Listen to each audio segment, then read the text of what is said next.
Leticia Cano Soriano es licenciada en Trabajo Social por la Escuela Nacional de Trabajo Social de la Universidad Nacional Autónoma de México, maestra en Trabajo Social por la Facultad de Trabajo Social de la Universidad de Toronto, Canadá, y maestra en Ciencias de la Educación por el Instituto de Estudios Universitarios.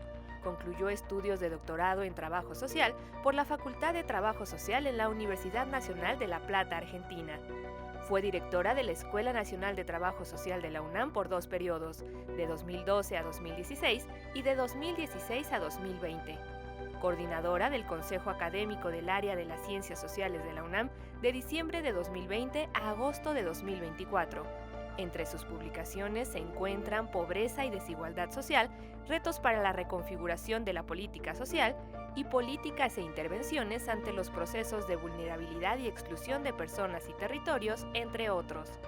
En agosto de 2025 fue designada por el rector Leonardo Lomelí Vanegas como directora del Programa Universitario sobre Cultura de Paz y Erradicación de las Violencias. Aquí estamos con Leti Cano. Bienvenida aquí a TV UNAM, a tu casa, un honor recibirte. Muchas gracias, encantada de estar aquí, John. Muchas gracias por la invitación. Al contrario, como conoce el público, Leticia Cano es toda una institución aquí en la UNAM, como vieron en la semblanza, pues directora de la Escuela Nacional de Trabajo Social, pero más que solamente directora, que fue una gran responsabilidad de décadas de construcción, como maestra, como partícipe en diferentes áreas de la escuela, y más recientemente directora de este gran programa de paz que van haciendo con mucha visión y mucha claridad. Y queremos escuchar de ti, de todas estas facetas, de tu trabajo como académica también. Cuéntame primero sobre el tema de trabajo social, antes de llegar a la paz, que es un gran tema. Para mí es el momento del trabajo social. Es el siglo XXI, necesitamos este tipo de formación humanitaria, interdisciplinaria, comprometida con la intervención social. Cuéntame un poco de la historia de nuestra Escuela Nacional, próxima Facultad de Trabajo Social. No, bueno, muchísimas gracias y saludo a la audiencia y gracias a este programa tan importante que encabezas y que también, bueno, nos ha permitido escuchar a especialistas, a comunidad que en diferentes vertientes han aportado al tema, no solo universitario, sino político, nacional, internacional. Muchas gracias por ello. Bueno, trabajo social tiene una larga historia de conformación, de construcción, que justamente es una profesión que se va gestando a nivel técnico. Esta profesión, por cierto, muy importante, surge durante la etapa del gobierno cardenista. Es una profesión que se crea sobre todo desde una perspectiva en principio filantrópica, ¿no?, de ayuda al prójimo. Por supuesto ha ido evolucionando de una manera muy importante. De esa etapa, a lo mejor me voy muy rápidamente a los años 60, 70, en una etapa llamada de reconceptualización en América Latina, justamente que cuestiona, que va revisando cómo la profesión ya a nivel técnico tendría que transitar a otro nivel, a nivel licenciatura, ¿no? Pero sobre todo en América Latina, que como sabemos, pues bueno, movimientos sociales, expresiones y participación crítica, y el trabajo social fue parte de esas disciplinas que vivieron una etapa de reconceptualización, ¿no? Lamentablemente no concluye esta etapa de reconceptualización que llega a México, por cierto, toca a mi generación, todavía en los años 80, un poquito, no concluye porque se empiezan a presentar dictaduras, golpes de Estado, etcétera, y bueno, todo esto frena procesos críticos de participación de colegas en América Latina. Finalmente, en nuestro país también tiene una historia muy interesante, el trabajo social que se va gestando, que tiene una genealogía interesante en términos del trabajo comunitario, del desarrollo local comunitario y de la intervención social, ¿no? Yo sé que muchas disciplinas, ciencias, intervienen, o sea, intervenimos todas y todos, pero trabajo social, digamos, tiene como ese ámbito que le ha distinguido y la ha diferenciado en cuanto a su trabajo con comunidades, con grupos sociales, con familias, en diferentes formas y metodologías de actuación. Trabajo social hoy en día es una disciplina de las ciencias sociales que, por supuesto, echa mano de herramientas, metodologías, teorías, etcétera, para hacer un trabajo, en mi opinión, científico-social, un trabajo que hoy en día está colocado en una perspectiva de política pública, de política social, pero hay también corrientes, ¿no?, dentro de la misma escuela de trabajo social, quienes pensamos que trabajo social debe enfocarse mucho a la toma de decisiones en materia de política pública. También hay quienes piensan en un trabajo social más autogestivo, más emprendedor y que a través de consultorías, por ejemplo, se generen, se diseñen proyectos de intervención, que también me parece una iniciativa importante. Y otros enfoques y corrientes que apuestan mucho a trabajar, por ejemplo, en la construcción de una propia teoría, de una teoría del trabajo social. Hoy en día estaremos, por cierto, analizando, reflexionando los 100 años de trabajo social en América Latina. ¿Cuándo cumplen? Pues estamos en este mes en América Latina, 100 años de trabajo social. Justamente estaremos participando en octubre de 2025. 2025, este año. Entonces va a ser muy interesante porque justo nos coloca en contextos totalmente diferentes a aquellos años 70. Mira, si yo fuera un joven de bachillerato intentando decidir a cuál carrera ir, yo lo tendría en primer lugar en mi lista. Mira, yo estudié filosofía, la licenciatura. Me encantó, muy bonito.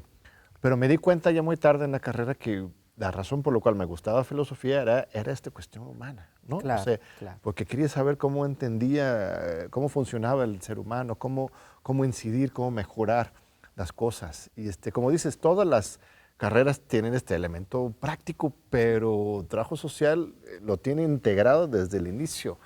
Y históricamente, de repente, con esta división entre las disciplinas más teóricas y las más prácticas, esa jerarquía muy falsa, este trabajo social de repente no se le reconocía esa posición de disciplina, pero hoy que ya hemos empezado a romper con esas telarañas del siglo XIX realmente, me parece fantástico, hasta doctorado ya están construyendo, y cuando he visitado la facultad, he conocido, he conversado con los alumnos, los veo, los y las alumnas muy conscientes, ¿no? Muy conscientes de su mundo, y muy comprometidos. Y me parece que eso es algo muy, muy, muy importante. No, bueno, tenemos una comunidad, por supuesto, hay momentos históricos, hay un proceso intergeneracional que va cambiando, o sea, son diferentes generaciones, por supuesto, pero indudablemente la comunidad de la Escuela Nacional de Trabajo Social, con una perspectiva humanista, ética, con un compromiso social, yo diría político muy importante, con toda la sociedad, pero sobre todo con los sectores que viven en mayores condiciones de vulnerabilidad, de pobrezas, de desigualdades. Y bueno, podríamos mencionar una serie de emergencias sociales que estamos viviendo desde hace décadas y que ahora, en mi opinión, se han acentuado. Entonces, indudablemente, imagínate, yo estudié trabajo social y bueno, soy una convencida de que es una profesión que debe de reconocerse por su hacer profesional. Y abrir más oportunidades laborales. Estaba aquí hace un año y medio, la directora actual, Carmen Casas, admirable trabajo que haya hecho también, y hablamos de eso, cómo concientizar también el mercado laboral, tanto privado como público, de la necesidad de personas con perfil de trabajo social, porque totalmente. Pues por lo mismo, por la formación tan integral que tienen, son hoy más necesarios que nunca, ¿no? Sí, totalmente. Bueno, hay un proceso que ha sido pues muy interesante, incluso yo diría que motivo de un estudio especialmente para el gremio, porque se ha concentrado mucho la labor profesional en el sector salud, históricamente. Sin embargo, esta evolución que ha tenido a nivel nacional trabajo social en escuelas, facultades, centros de estudios de nivel licenciatura, donde se imparte, se ofrece la carrera, pues ha apoyado muchísimo para ir como revisando esas líneas de investigación, o sea, hacer investigación social en trabajo social para abrir un abanico, yo diría, de posibilidades de intervención profesional, ¿no? Y hoy, bueno, no solamente que el sector salud es importantísimo, pero no solamente estamos abocadas y abocados a ello, ¿no? Estamos hablando de derechos humanos, de el trabajo con mujeres, con niñeces, con adolescencias, juventudes, en el ámbito de problemas o emergencias sociales que, de verdad, yo digo, en la medida en que tengamos contextos de este tamaño, como ahora los tenemos, trabajo social es indispensable. Pero también quisiera pensar en un trabajo social enfocado al desarrollo social, al desarrollo humano, a estos ámbitos que permiten también fortalecer el bienestar colectivo, ¿no? Cuéntame un poco de tus propias investigaciones. ¿Qué tipo de libros? Bueno, yo estaba revisándolos ahí, tengo que hacerlo para prepararme para cada una de las entrevistas, pero ya conocía tu obra. Cuéntanos un poco de las metodologías y los hallazgos que has tenido en tus propias investigaciones. Muchas gracias. Bueno, yo he sido una académica, soy académica desde hace 33 años en la UNAM y particularmente en la escuela. He trabajado, y yo creo que es una maravilla, con alumnado de nivel licenciatura. Yo, francamente, he aprendido, ¿no? Realmente el proceso de enseñanza-aprendizaje, como decimos en las instituciones de educación superior, pues ha sido muy, muy rico y ha retroalimentado mucho mi vida universitaria. Porque si bien es cierto, tenemos una tarea docente de impartir cátedra, la verdad es que sales del aula, ya sea presencial, virtual, etcétera, y el aprendizaje es tremendo, ¿no? Vi un estudio sobre ese tema, una investigación que encabezaste a propósito sobre la cuestión del hacinamiento de la vivienda de esos mismos jóvenes, que es un tema muy importante porque en otras universidades hay dormitorios, se ocupa la universidad de dar vivienda a sus alumnos. Aquí sería imposible, 380,000 estudiantes, muy difícil. Muy aunque en algún momento dado sí había algunos dormitorios, no sé, me dirás. Hace años, sí. Pero eso es un reto, si bien externa a la universidad, que pega directamente. ¿Qué tipo de hallazgos tuviste ahí, por ejemplo? Bueno, esa investigación tiene muchísimos años y tiene un antecedente muy importante en mi vida profesional, porque yo me desempeñé como promotora social en programas de vivienda popular, en FONAPO. E incluso cuando participo en el concurso de oposición para ocupar la plaza de tiempo completo, que ocupo desde hace más de 20 años, justamente recupero la política social habitacional y esos aprendizajes que en la práctica y en el ejercicio profesional adquieres, van abrevando, ¿no?, en tu vida profesional. Y en ese sentido hubo un momento en mi quehacer, en la actividad de investigación, en donde dije, bueno, a ver, ¿por qué expulsamos a jóvenes de sus propios hogares? Y este proceso de expulsión, que es parte de los hallazgos que encontré, obedecen a un concepto, a una categoría que a la fecha lamentablemente es vigente, el hacinamiento en la vivienda, ¿no? Entonces fue un proyecto muy bonito, muy interesante, de reflexión, por supuesto, en el que participaron jóvenes alumnas y alumnos de la escuela. Por supuesto pedí la autorización de ellas, de ellos, y pues sí, había no solamente el tema del hacinamiento, sino también estos esfuerzos por trasladarse a Ciudad Universitaria, quienes estudian acá, y que hay trayectos hasta de 3 horas, John. Sí, una cosa impresionante. En muchos de los casos.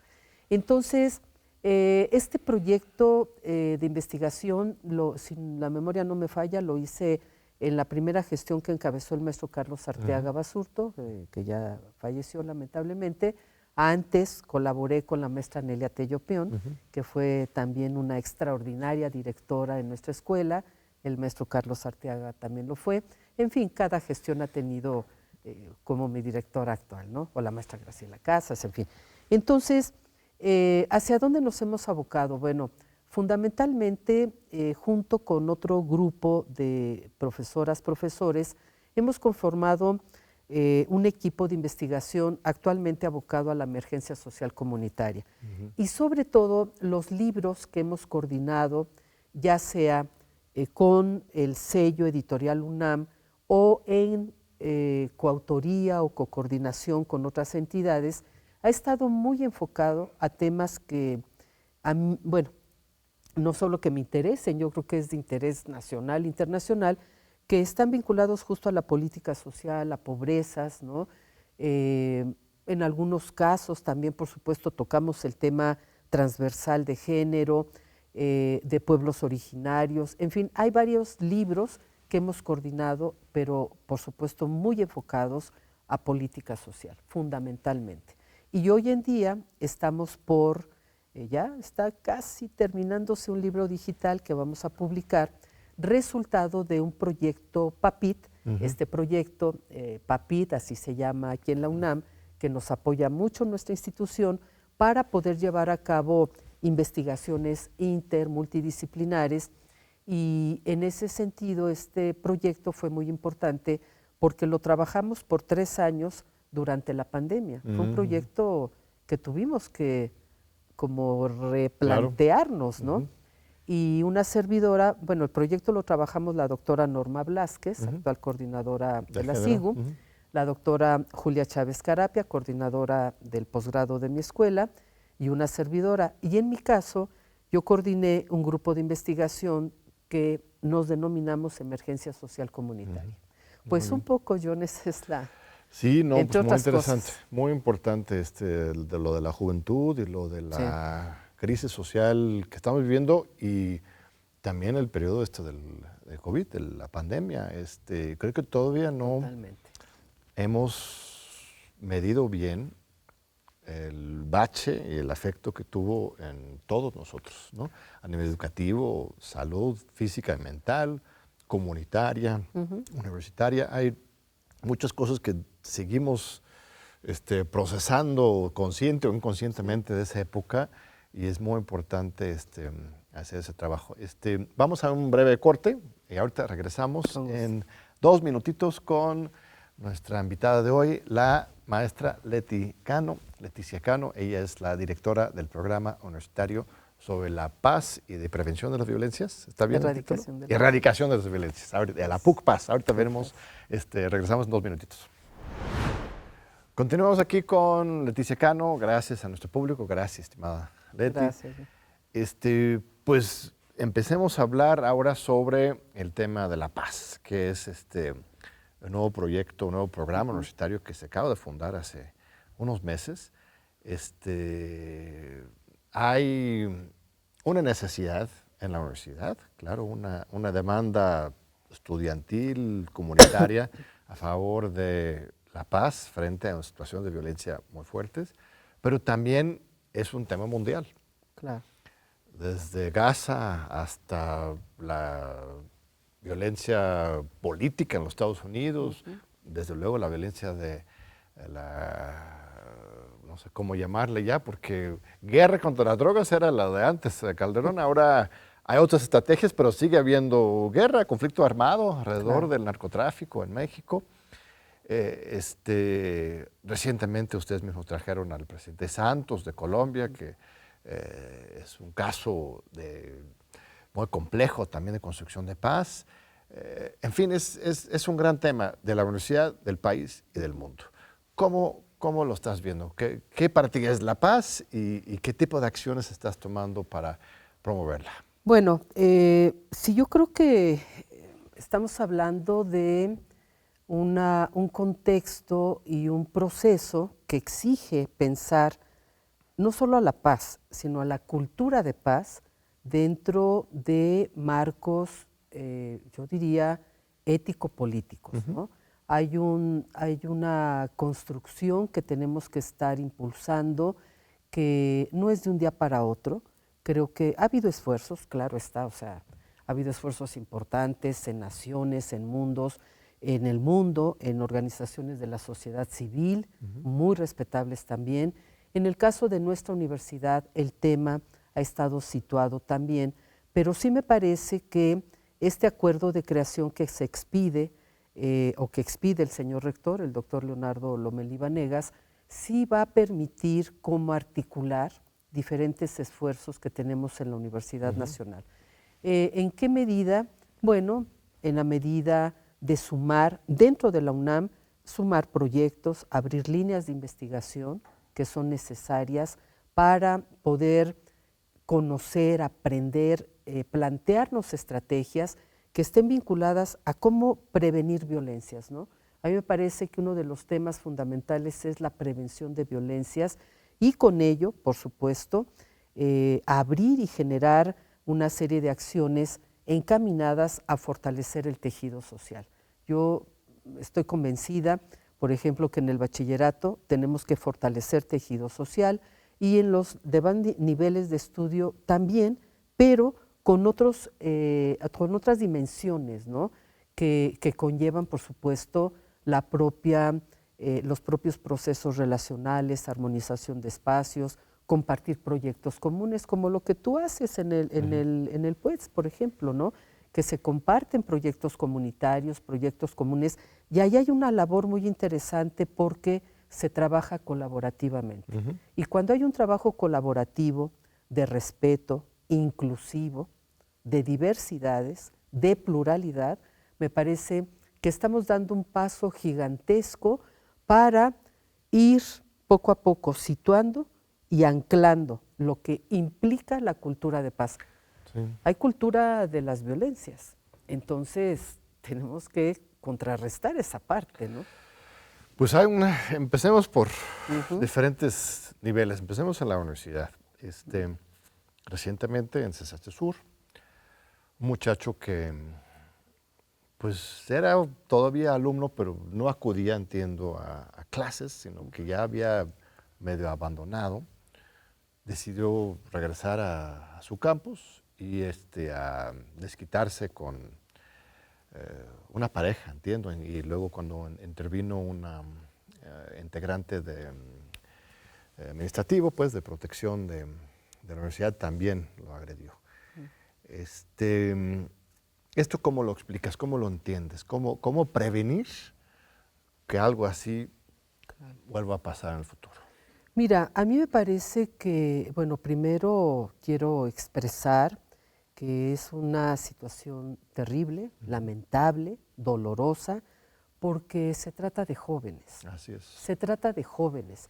Y yo creo que en ese sentido es preocupante y tendríamos que hacer un alto en el camino, no solo en la UNAM, en las diferentes instancias que integran nuestra nación, para replantearnos cómo poder acompañar el crecimiento y desarrollo de las y los jóvenes, de las juventudes en México.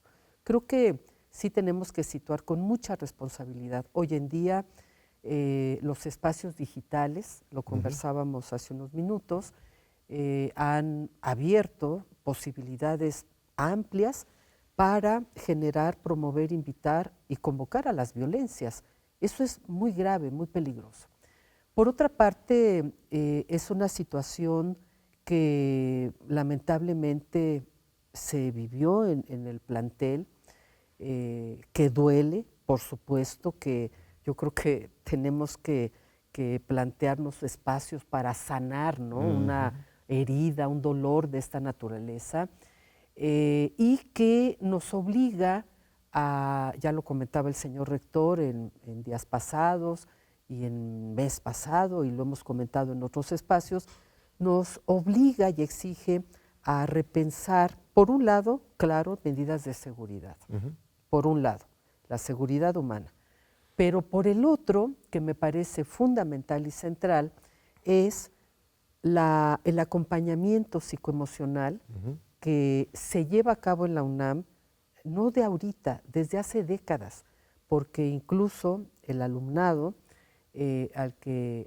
nos hemos referido, entiendo que estaba también en un proceso de atención psicoemocional importante. Entonces, yo creo que cuando hablamos justo de fortalecer tejido social, tenemos que generar mucha empatía, confianza con el alumnado para que haya ese acercamiento, es decir, abrazar a la comunidad y brindar justo en un trabajo de fortalecimiento de lazos comunitarios, de cohesión, alentar a las confianzas, ¿no? Sí. Que haya acercamiento y que esto permita prevenir situaciones. Yo ahora me da mucho gusto que además del programa Espora, que tiene más de una década en un proyecto importantísimo de acompañamiento psicoemocional. El programa Espora es el programa de atención de salud mental al alumnado. Exactamente. Espora bueno, es las siglas de...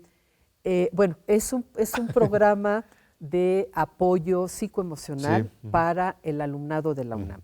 Ha sido un esfuerzo muy, muy importante que ha coordinado el doctor Jesús Hernández y que ahora ese esfuerzo pues se va a ampliar, se acaba de anunciar, la doctora Medina Mora va a encabezar o ya encabeza un proyecto de atención psicoemocional y también va a haber una serie de consejerías, es decir, va a haber como un proceso muy ligado, muy bien sincronizado para fortalecer la atención al alumnado, ¿no? A la comunidad en general. Escuchándote, entonces hay como 3 ejes, ¿no? Uno es la seguridad, claro, pues no deberían poder ingresar a las instalaciones con armas blancas, aunque tampoco vamos a convertirnos en un búnker, ¿no? O sea, tenemos que mantener puertas abiertas, mi opinión. Pero cuidar, claro, la seguridad. 2, la salud mental individualizada. Y el trabajo comunitario colectivo, ¿no? Entonces, con esos 3 elementos, embonándose, se va generando una comunidad más segura y una comunidad que se cuida a sí misma. Yo creo que este tema de los cuidados es algo muy importante que ha traído así muy fuerte dentro de la discusión pública, de políticas públicas, en un origen de las feministas en particular, pero es un concepto universal. La idea de que tenemos que cuidarnos y que ese cuidado no podemos limitarlo solamente a lo individual, tiene que ser algo colectivo, participativo y como dices, rompiendo también esas barreras entre autoridades y comunidad, porque si la autoridad y la comunidad no están cerca, entonces no van a recibir esas alertas, no van a estar con la temperatura y la sensibilidad de conocer lo que está pasando en su comunidad. Y ahí vamos rompiendo ese ciclo vicioso que puede generarse, ¿no? No, totalmente. Yo creo que lo has situado muy claramente. La seguridad, salud mental, pero también la salud mental integral, ¿no? Que puede ir acompañada también con perspectiva de género, enfoque de derechos humanos, etcétera. Podemos decir, bueno, pero ¿por qué la salud mental con derechos humanos, perspectiva de género? Porque al final del día hay un contexto social, comunitario en el cual estamos desarrollándonos. Y el ámbito comunitario que lo enfoco mucho, repito, a la parte de lazos comunitarios, de cuidado y autocuidado, de esas redes sociales de apoyo que son fundamentales, sobre todo entre las juventudes. Ahora, escalándonos a nivel nacional, internacional, ¿hay más violencia hoy en el mundo que antes? ¿O no? ¿O solamente la estamos percibiendo? O sea, nuestra civilización está en un proceso de descomposición o más bien al contrario, nos estamos volviendo más conscientes de esas violencias que existen. No me queda claro, a veces me gana el pesimismo y el optimismo. Pues es que los entornos yo creo que no son tan sencillos de comprender, de entender. Podríamos decir, hay más violencias, ¿no? Pero en mi opinión, hoy hay más conciencias, ¿no? Conciencia ciudadana, conciencia social, conciencia comunitaria, y se visibilizan más las violencias. Porque además, fíjate, me parece que si hacemos una reflexión en el sentido de las luchas feministas, de los movimientos de presión, de tensión. Todo eso va generando tensiones sociales y políticas. ¿Y en qué resulta? Que ya no podemos esconder las violencias. No se puede ya invisibilizar, por ejemplo, el tema de feminicidios. Claro. Un problema gravísimo de violación a los derechos humanos, todo lo que podamos de verdad colocar en ese espacio.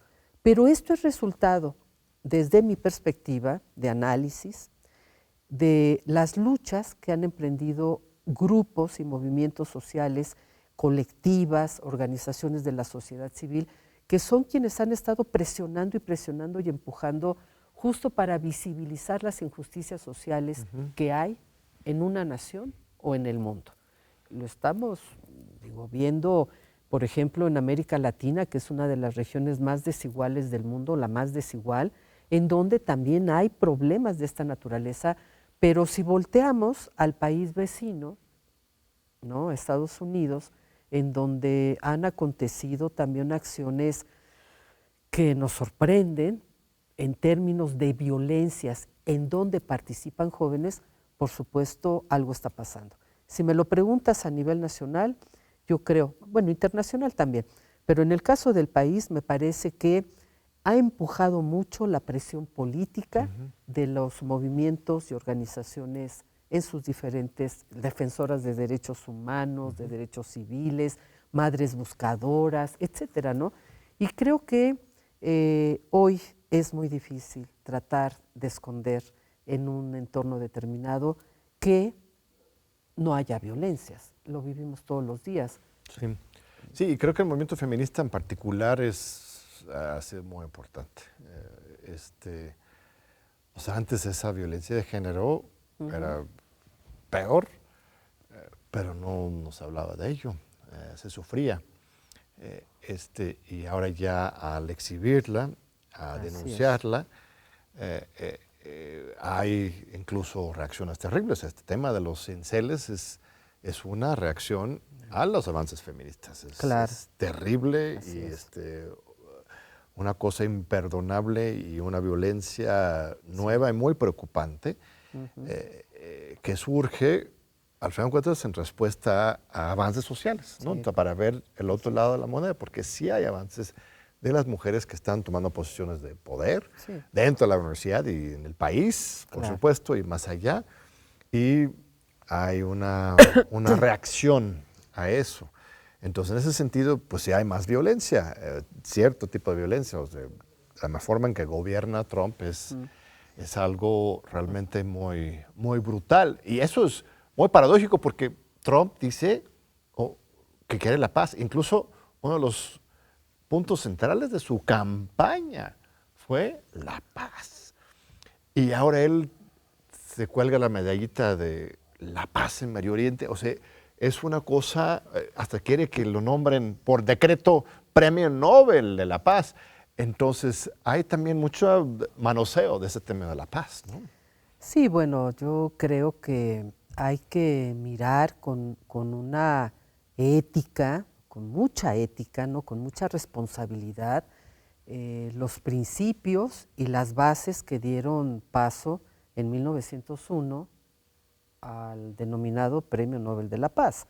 Y creo que hay cimientos muy fuertes para poder determinar, no me refiero ahorita también a premios Nobel de Química que existen, tú lo sabes bien, pero en el caso de la paz me parece que sí hay que cuidar muchísimo estos parámetros que se establecieron para otorgar un reconocimiento de ese tamaño a alguna persona, ¿no? Digo, si hablamos, por ejemplo, de Malala, bueno, indiscutiblemente, ¿no? Una joven que en 2014 ya es Premio Nobel de la Paz. O Rigoberta Menchú, que está aquí con nosotros en la UNAM. Que estuvo con nosotras, con nosotros, Rigoberta Menchú, pero creo que sí hay que cuidar mucho estos temas.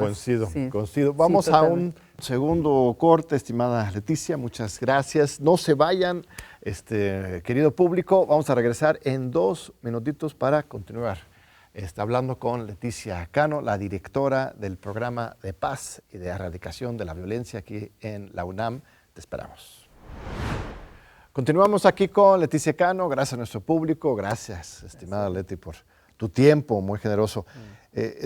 A ver, cuéntanos ahora concretamente cuáles son algunos de los proyectos que vas a estar impulsando, ¿no? Me estabas platicando de un proyecto en el bachillerato que se llama Tejiendo la Paz, o Tejedoras por la Paz. A ver, cuéntanos. Sí, bueno, quisiera comentar muy rápidamente. Claro. Respecto del programa, el programa se crea el 19 de junio, cuando se publica propiamente en la Gaceta UNAM, y se compone de un comité directivo que integra 14 entidades académicas de la UNAM. El programa, como tú sabes muy bien, está adscrito a la Coordinación de Humanidades, y bueno, a partir del 20 de agosto, que tomo posesión como directora, pues estamos impulsando ya, en apego al acuerdo de creación del programa, varias actividades, acciones importantes. Yo diría que una de ellas, entre otras tantas que ya estamos trabajando, es este proyecto de tejedoras y tejedores para la construcción de cultura de paz y erradicación de las violencias, haciendo honor al nombre del programa, que vamos a impulsar en el bachillerato de la UNAM. Este proyecto se compone como de 3 etapas, ¿no? La primera es un acercamiento, un reconocimiento en el que vamos a pedirle a las comunidades del bachillerato que nos permitan participar. Yo creo que tiene que ser un proyecto muy empático, es un proyecto comunitario para fortalecer tejido social, muy enfocado a los temas de mediación social y relacional, justicia restaurativa y lo que se ha denominado transformación de conflictos, pero de manera positiva, ¿no? Entonces, es una primera etapa. La segunda etapa va a ser propiamente la invitación a que la comunidad de cada plantel, estamos hablando de personal administrativo, profesorado, alumnado y por supuesto funcionariado, puedan integrar o integrarse en, digamos, como núcleos de tejedoras y tejedores para la construcción de paz. Si podemos contribuir desde el PUCPAS para que se generen proyectos inclusivos, plurales, diversos, y que en cada plantel se vayan abriendo, porque si hay espacios, por supuesto que hay varias actividades sobre la paz o cultura de paz, pero en este proyecto concretamente se vayan promoviendo acciones, por ejemplo, como el deporte que ya existe, que Fundación UNAM lo impulsa mucho, con actividades deportivas, con DEGACO, la Secretaría de Atención a la Comunidad, etcétera.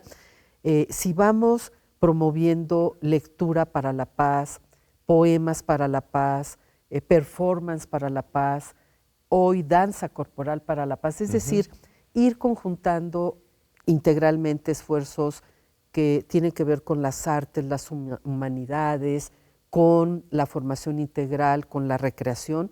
Yo creo que poco a poco podemos decir que estamos en proceso de construcción de cultura de paz.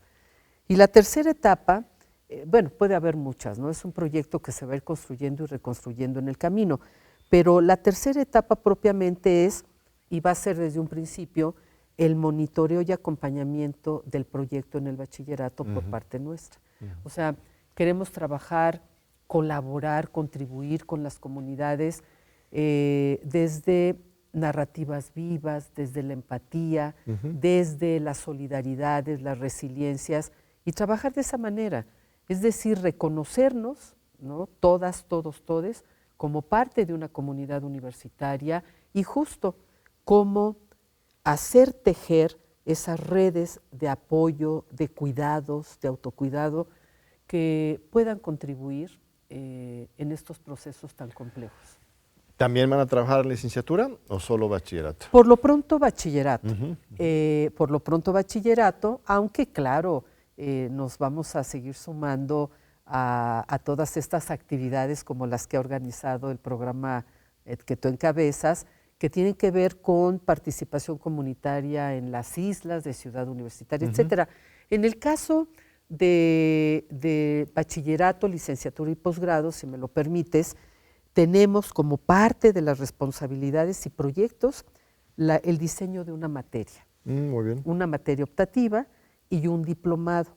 Entonces, yo sé que a lo mejor una materia no es suficiente, pero sí va a contribuir, porque también lo que vamos a trabajar junto con cuerpos colegiados, por supuesto, en los diferentes niveles de educación, de trabajo en la UNAM, vamos a trabajar cómo poder transversalizar contenidos temáticos en los planes y programas de estudio, que no implican modificarlos, implica robustecerlos con contenidos de paz, de justicia restaurativa, de mediación, que ya hay varios, la verdad, varias materias que pueden ser ejemplo de buenas prácticas, ¿no?, en la UNAM, pero vamos a estar trabajando en ello. Es un gran reto, como sabes, somos pares, tenemos este programa Democracia y también tenemos una materia sobre repensando la democracia, que muchas veces, de hecho, ahorita estamos sesionando en trabajo social, vamos dando la vuelta a diferentes facultades, tenemos clases luego en economía, en ciencia política, en filosofía, en psicología también, en humanidades, etcétera. Uno de los grandes retos es que las materias todos tienen que estar en alguna facultad. Claro. No tenemos la infraestructura administrativa todavía como para ofrecer como tal cursos interfacultades. Y es un reto, ¿no? Pero es justamente el propósito de estos programas universitarios, que somos unos 9, 10 ya en humanidades. 10, el PUCPAS es el décimo. Es el décimo programa y justamente se crearon con esa idea de articular las diferentes partes de la universidad, porque es tan grande y cada área tiene tantas necesidades propias que es importante tener esa visión del bosque, ¿no?, en temas estratégicos. Claro. Y este trabajo con los jóvenes y las jóvenes me parece realmente muy importante, y van a ser, dices que van a ser talleres, expresiones artísticas, no sé si vayan a trabajar también toma de decisiones. Claro. Me parece de repente, ese tema, por ejemplo, de los cierres de las facultades, ¿no? Muy importante que haya demandas estudiantiles, pero de repente que debería haber procesos de procesamiento, valga la redundancia, procesos de toma de decisiones colectivas para que la comunidad estudiantil pueda atender a resolver sus problemas de muchas vías, no solamente cerrando facultades, sino que pueden encontrar maneras de participación y de consenso alternativas que nos benefician a todos los sectores de la universidad, ¿no? Sí, por supuesto. Bueno, cuando hablamos de actividades culturales, insisto, el PUCPAS habrá de articular sus esfuerzos con diferentes instancias que existen en la UNAM. Cultura UNAM, por supuesto, que tiene programas maravillosos, en fin. Y justo la idea es que sean programas de cada entidad académica en cada plantel que se vayan impulsando poco a poco, ¿no? Y que efectivamente voy a pasar justo a la toma de decisiones, que tiene que ver con lo que también el PUCPAS va a trabajar en su momento, y yo creo que ya lo estamos haciendo de una u otra forma, que son estas capacidades y habilidades, ¿no?, para la vida. Es decir, la autonomía individual y colectiva, entendiendo la autonomía de vida, hacerse cargo de las decisiones que vamos tomando, ¿no? Entonces, estas capacidades y habilidades para poder tomar decisiones, para participar escolarmente, para podernos vincular, hacer procesos vinculantes y proyectos colectivos, a mí me parecen fundamentales. Hoy en día la toma de decisiones responsable creo que es un punto que tenemos que subrayar efectivamente, ¿no? Hay formas de expresión o diferentes maneras de expresar pues nuestras inquietudes, preocupaciones, desacuerdos, pero cuando una comunidad participa ampliamente, creo que también en ese sentido se van abriendo espacios más horizontales, ¿no? Se horizontaliza, si me permites el término, la vida universitaria, la vida en comunidad, y permite tomar decisiones que a toda la comunidad convenga. Que estamos hablando de toda la comunidad, alumnado, profesorado, etcétera, ¿no? Incluso facilitar y promover la organización estudiantil. Claro. Es algo raro porque UNAM tiene una historia muy larga de organizaciones estudiantiles, de movimientos estudiantiles, pero más bien vienen en olas, ¿no? Coyunturas, demandas específicas, ¿no?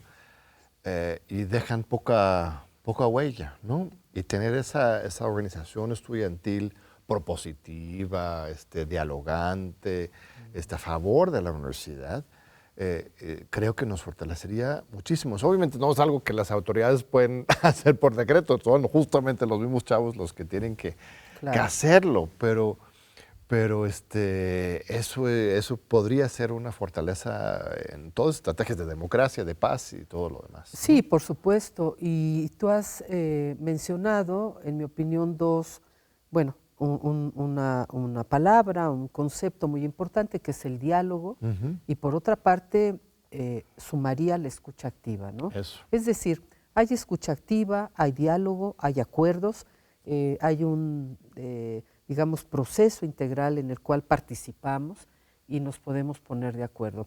Yo creo que de verdad nuestra UNAM, la máxima casa de estudios de este país, es maravillosa, nos abre justamente, o tenemos abiertos en todo momento posibilidades para dialogar desde diferentes perspectivas y poder construir también de conjunto, ¿no? Cada escuela, cada facultad, cada instituto, centro, plantel, iniciación universitaria, por cierto. Claro, también, tenemos chicos de secundaria, claro. Pues tienen sus propias características. Yo creo que la escucha activa, el diálogo y los acuerdos que se van construyendo en colectivo son importantes y hay que pensar en el bienestar colectivo, Sí. ¿no? Más ampliamente. Incluso hay chicos de primaria. Sí. Mis hijas estudiaron en su momento en el ciclo de iniciación musical de la Facultad de Música. Que sí, cómo no. Son, bueno, no tiene número de cuenta como tal, pero sí es un programa escolarizado, Sí, muy profesional, claro. En que los niños ingresan desde los 6 años. O sea, la UNAM está Sí. en todas partes, ¿no? En todas partes. Y la UNAM no es ciudad universitaria solamente, lo sabemos. Yo a veces digo, bueno, Universidad Nacional Autónoma de México, pero la UNAM se ha internacionalizado de manera tan importante y ha generado espacios justamente, programas, proyectos de movilidad, de intercambios, en fin, que francamente creo que esto ha enriquecido mucho a las comunidades escolares, ¿no? Pero volviendo al tema de toma de decisiones, sí creo que hoy es un momento clave para desarrollar capacidades, habilidades, destrezas en el trabajo inclusive de interacción grupal y de acuerdos. Y voy a insistir y a subrayar diálogos, escucha activa y acuerdos. Sí, porque precisamente el fenómeno de las redes sociodigitales simultáneamente nos conecta a un mundo cada vez más amplio y nos aísla. Así es. Entonces ya no estamos tan acostumbrados a tener que tener un contacto directo físico con opiniones diferentes, tener que acordar, decidir, o sea, dentro de esa fantasía de la libertad absoluta de las redes, terminamos pensando que podemos actuar solos y no es necesario generar comunidad. Entonces, sí es algo que nos afecta a todos, no solamente, como bien dices, a los chavos, sino a todas las generaciones. Es otra esfera de convivencia que se está construyendo alrededor nuestra y generando otra subjetividad. Entonces, si queremos rescatar el proyecto histórico de la universidad colegial y humanista, sí tenemos que hacer esfuerzo para generar esos espacios que igual antes se daba más naturalmente y ahora intencionalmente hay que hacerlo, ¿no? Sí, intencionalmente y yo creo que, claro, ha habido contextos a lo largo, como decimos, de la historia en México, particularmente en México, pero me parece que los contextos en los que habitamos actualmente, que están muy ligados efectivamente a estos espacios digitales, pues por un lado sí han fragmentado mucho, ¿no? A las familias, a las comunidades. ¿En qué sentido? En el sentido de aislarnos, ¿no? En el sentido de ser como directamente parte de un dispositivo y olvidarnos de hacer comunidad. Y creo que aún en estas redes digitales, dependiendo del uso y el propósito, se pueden hacer redes importantes, Claro. muy importantes. Ahí están los ejemplos, valga la redundancia, por ejemplo, de los WhatsApp, ¿no? De esos grupos que se conforman. Claro. Pero la situación es cómo se han extendido, se han ampliado estas violencias, ¿no? Que atrapan a juventudes de una manera rápida, pronta, ¿no? Pues ya estamos llegando al final de nuestra entrevista. Nos queda un minutito, un mensaje para tu comunidad de trabajo social, para toda la UNAM, para la humanidad. ¿Cómo quieres cerrar con broche de oro? Muchas gracias. Yo no, bueno, primero, claro, saludar a mi querida Escuela Nacional de Trabajo Social, a toda la comunidad, decirles que tenemos ya un doctorado, una directora que está impulsando con su equipo de trabajo y con toda la comunidad, y el posgrado, pues una fuerte, intensa labor para poder transitar a facultad. A mí me emociona mucho y felicito a la escuela y a la directora. Y por otro lado, pues invitarles a todas, todos, todes a sumar en este programa de cultura de paz y erradicación de las violencias. Si me permites, voy a dar mi correo electrónico, claro. canosor@unam.mx, y pues podemos sumar con alguna acción, con alguna iniciativa, con alguna línea de investigación. De verdad, estamos ahorita empezando, operando el programa y abriendo algunos proyectos y líneas de estudio que son fundamentales, sí para la UNAM, pero también para la sociedad mexicana. Pues muchas gracias. Gracias, John. Un honor tenerte aquí, y es un privilegio, como siempre, nuestra querida audiencia que nos acompaña. Gracias. Todas las sesiones, los programas, todos los domingos, aquí en TV UNAM, nos Diálogos por la Democracia. Te esperamos de nuevo en 8